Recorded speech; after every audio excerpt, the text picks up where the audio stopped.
आपका एक लाइक और कमेंट मुझे नेक्स्ट वीडियो बनाने पर मजबूर करता है, तो प्लीज लाइक और कमेंट जरूर करें।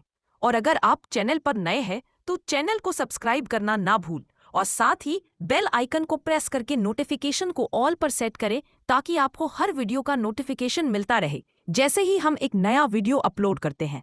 3 दोस्त गाड़ी में बैठकर शिमला जा रहे थे। फिर उसमें से एक दोस्त बोला, यार जल्दी गाड़ी रोकना। दूसरा दोस्त बोला, क्या हुआ? फिर वह बोला, अरे क्या हुआ होगा, वही इसका फोटोग्राफी का कीड़ा। फिर उसका दोस्त बोला, देख तू मेरी फोटोग्राफी के बारे में कुछ मत बोल, और फिर जरा बाहर तो देख, क्या हसीन नजर है। तुम लोगों को आना है तो आओ, मैं चला कुछ अच्छी पिक्चर्स क्लिक करने।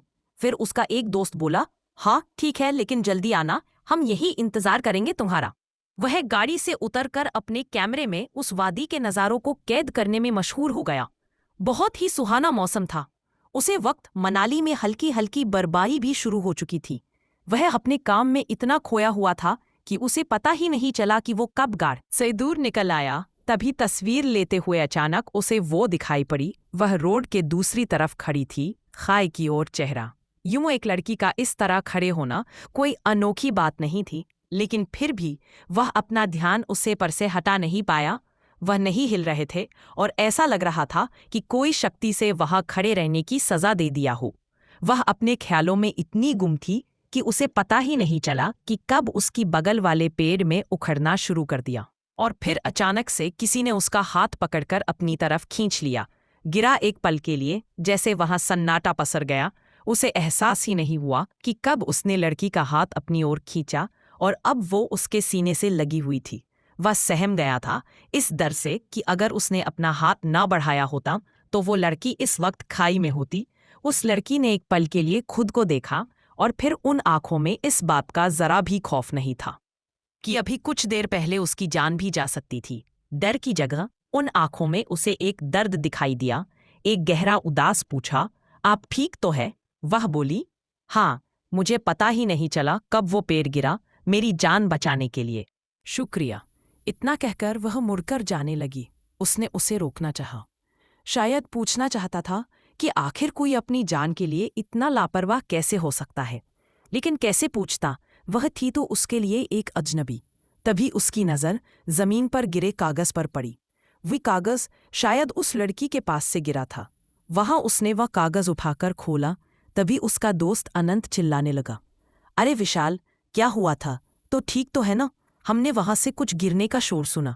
विशाल बोला, हाँ कुछ नहीं हुआ, सब ठीक है। तभी उसके दूसरे दोस्त युवराज ने पूछा, लेकिन वह लड़की कौन थी? विशाल ने बड़े लापरवाही से बात को टालते हुए कहा, पता नहीं कौन था। चल, अभी बहुत ले ली तस्वीरें हैं, मौसम खराब हो रहा है, हमें वापस होटल चलना चाहिए। यह कहकर उसके दोस्त गाड़ी की तरफ बढ़ने लगे। उसने एक बार मोड़कर पीछे देखा और फिर उसे कागज के टुकड़े को मोड़कर अपनी जेब में रखा। शाम का मौसम में तूफान की शुरुआत हो चुकी थी। वह एक 5 स्टार होटल का निशान कमरा था। तभी विशाल को कॉल आया, उसके पापा का। विशाल बोला, हेलो पापा। दूसरी तरफ से आवाज आई, हेलो विशाल बेटा, कैसे हो? बोला, एकदम ठीक हूँ पापा, आप और माँ कैसे हैं? उन्होंने कहा, हम बिल्कुल ठीक हैं। तुम्हारे माँ तुम्हें याद कर रही थी, लेकिन तुम ये बताओ कि तुम वापस कब आ रहे हो? विशाल बोला, क्या पापा, अभी यहाँ आए हमें 3 दिन भी नहीं हुए और ये सवाल आप दूसरी बार पूछ रहे हैं। पापा बोले, क्या करूं बेटा, कभी तुम्हें खुद से दूर नहीं भेजा, ना बड़ा हो गया हूं। पापा बोले, हाँ पता है, तभी तो तुम्हें रोका नहीं। तुम्हारा जब तक मर्जी करेंगे, तुम घूमो, एंजॉय करो, आराम से वापस आना, कोई जल्दी नहीं है।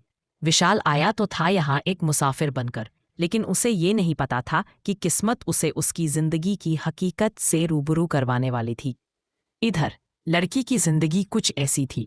वह एक बड़ा सा अंधेरा कमरा था जिसके बीच में धीमी रोशनी वाले स्टडी लैंप जल रहे थे। कमरे में ज्यादा कुछ नहीं, बस एक भेंट किताबों से भारी अलमारी, दीवारों पर बड़ी बड़ी पेंटिंग्स और एक स्टडी टेबल थी जिस पर वो चुपचाप बैठी अपने ख्यालों में गम थी। काले गाने बाल, गहरी बूरिया के एक सुंदर लेकिन उदास और खामोश चेहरा। यही दिन था, वह मैन हो शाम। काश कि यह दिन उसकी जिंदगी में कभी आया ही न होता। काश कि वो उसे कभी खुद से दूर होने ही नहीं देती। काश कि वो उसे बचा पाते। यह सोचते सोचते उसकी आंखों से उदासी की जगह आंसुओं ने ले ली। इधर विशाल का दोस्त बोला, अरे यार विशाल, तूने अंकल को बोल दिया ना कि अभी हम कुछ दिन और यहाँ रहने वाले हैं?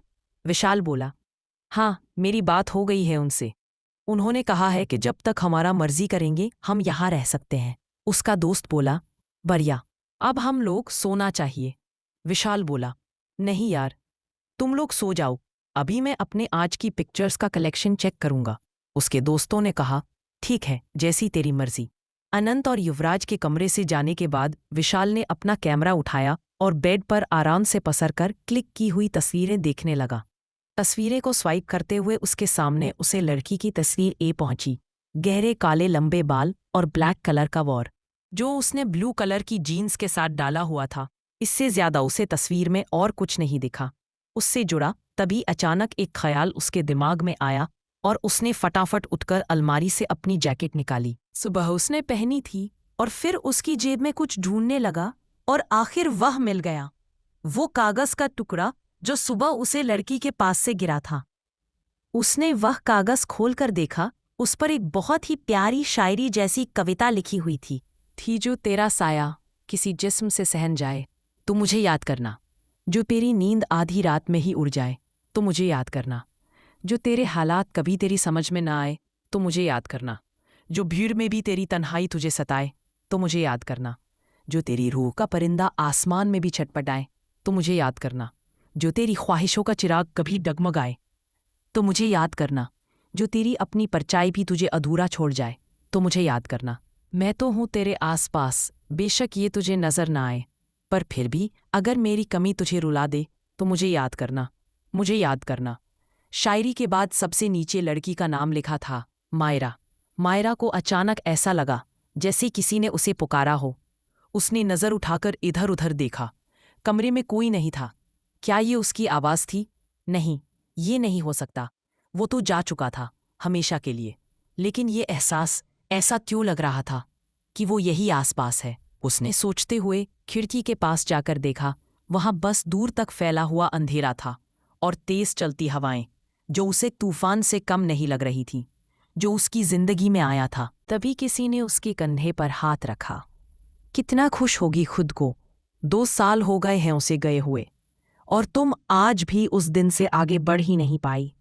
कब तक तकलीफ दोगी खुद को? भूल जाओ बेटी सब। ये उसकी नानी थी जो उसके दिल और जिंदगी के हालात से बखूबी वाकिफ थी। मायरा बोली, नहीं नानी, मैं मर भी जाऊं तो भी खुद को उस गिल्ट से रिहा नहीं कर सकती। जो कुछ भी हुआ वो सिर्फ और सिर्फ मेरी वजह से हुआ। मैं जिम्मेदार हूं उसके लिए, जिसने मेरी जिंदगी तबाह कर दी। उसने अपने आंसुओं पर मुश्किल से काबू पाते हुए कहा, भगवान की मर्जी थी। मायरा बोली, कैसी मर्जी नानी? पहले मेरे मम्मी पापा को मुझसे छीन लिया और अब जब किसी को अपना माना तो मेरा प्यार भी मुझसे छीन लिया। ये कैसी मर्जी है भगवान की? और अगर यही उसकी मर्जी है तो फिर उसने ये रिश्ते मुझे दिए ही क्यों? क्यों मुझे सपने देखने पर मजबूर किया? क्यों उसे मेरी जिंदगी में भेजा? ये कहते कहते वो फूट फूट कर रो पड़ी। नानी बोली, नहीं मेरे बच्चे, भगवान इतना कठोर नहीं होता। जरूर उसने तेरी जिंदगी के लिए भी कुछ अच्छा सोचा होगा। और तू तो मेरी बहादुर बेटी है, तू ऐसे हार नहीं मान सकती। नानी जानती थी कि मायरा के दिल पर ऐसी बातें असर नहीं करती। अगले दिन सुबह विशाल अपने दोस्तों के साथ घूमने निकल गया। सारा दिन पहाड़ों की सैर में वक्त का कुछ पता ही नहीं चला। वापस आते आते तीनों थक चुके थे। तभी रास्ते में अनंत ने गाड़ी रोकते हुए कहा, अरे यार, वो देख कैसी जगह है, चलो उधर चलते हैं, थोड़ी थकान उतर जाएगी। विशाल बोला, ठीक है, लेकिन ज्यादा देर नहीं बैठेंगे। आनंद बोला, हाँ ठीक है। तीनों एक छोटे से कैफे की ओर चल पड़े।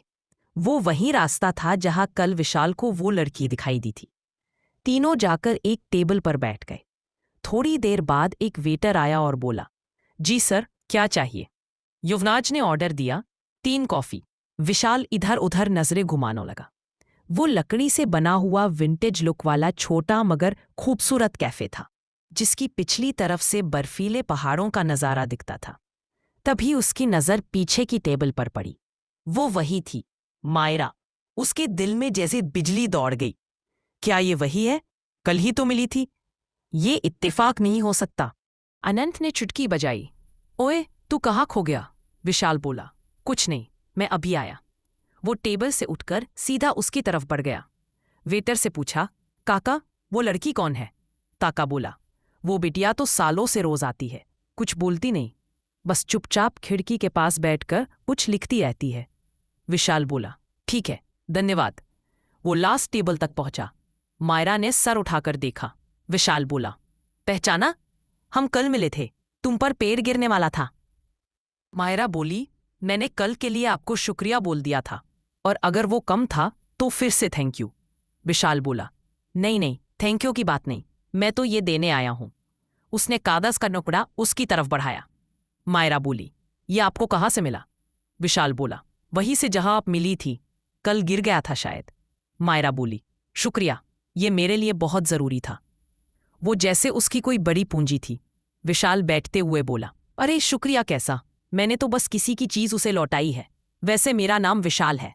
मायरा ने ठंडी मुस्कान के साथ देखा। विशाल बोला, तो आप राइटर हैं? मायरा बोली, हाँ, थोड़ा बहुत लिख लेती हूं। विशाल बोला, अच्छा, एक तरीका है जिससे आप अपना शुक्रिया अदा कर सकती हैं।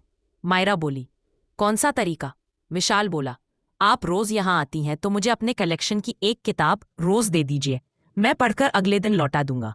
मायरा थोड़ी हिचकी, फिर बोली, ठीक है। अगले दिन विशाल कैफे पहुंचा। वो देखता है मायरा पहले से वहीं बैठी है, अपनी डायरी में कुछ लिख रही थी। विशाल मुस्कुराया, बोला, हे, मैंने आने में ज्यादा देर तो नहीं की? मायरा बोली, नहीं, ऐसा कुछ नहीं, बैठिए। विशाल बोला, आज कौन सी किताब लाई है मेरे लिए? और ये रही आपकी कल वाली किताब, मैंने पूरी रात जगकर इसे पढ़ा, बहुत अच्छी कहानी थी। मायरा बोली, लेकिन आपको अगली किताब देने से पहले एक शर्त रखना चाहती हूं। विशाल बोला, शर्त? कैसी शर्त? मायरा बोली, एक ही शर्त, जब भी हम मिले आप मुझसे ज्यादा बात करने की कोशिश नहीं करेंगे, और ना ही ऐसे सवाल करेंगे जो मेरी निजी जिंदगी से जुड़े हों, क्योंकि मैं यहाँ सिर्फ अपनी कहानियों को वक्त देने आती हूँ। बोलिए, मंजूर है? विशाल ने मुस्कुराकर कहा, हाँ, मंजूर है, बस एक रिक्वेस्ट है। मायरा बोली, कैसी रिक्वेस्ट? विशाल बोला, अगर किसी किताब या कहानी से जुड़ा कोई सवाल हुआ तो आप मेरी मदद जरूर करेंगी। मायरा ने हल्की मुस्कान के साथ कहा, ठीक है, और किताब उसकी ओर बढ़ा दी।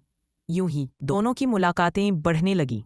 हालांकि मायरा की शर्त के हिसाब से उनके बीच ज्यादा बातें नहीं होती थीं, मगर विशाल हमेशा किताब में से कोई सवाल निकाल लाता, या यूं कहिए कि मायरा से बात करने का उसका नया तरीका था जिसे वो मना नहीं कर सकती थी, और वो भी उसके हर सवाल का जवाब दे देती थी। कुछ दिन ऐसे ही बीत गए। फिर एक दिन विशाल को बाजार में मायरा दिखाई दी। वो देखता है कुछ टूरिस्ट लड़के उसे परेशान कर रहे हैं। विशाल तुरंत वहां पहुंचता है, मायरा का हाथ पकड़कर कहता है, मायरा, तुम यहां हो, मैं तुम्हें कब से ढूंढ रहा था, चलो घर चलो। वो सब लड़के साइड में हट जाते हैं और मायरा चुपचाप उसके साथ चल देती है। चलते चलते बोली, थैंक यू, लेकिन मैं संभाल लेती। विशाल बोला, मैं जानता हूं, पर तुम्हें ऐसी हालत में देखकर मुझसे रहा नहीं गया। मायरा बोली, लेकिन समझ नहीं आता तुम हर जगह कैसे पहुंच जाते हो। विशाल बोला, ये तो मुझे भी नहीं पता, बस जब तुम मुसीबत में होती हो पता नहीं कहाँ से आ जाता हूं।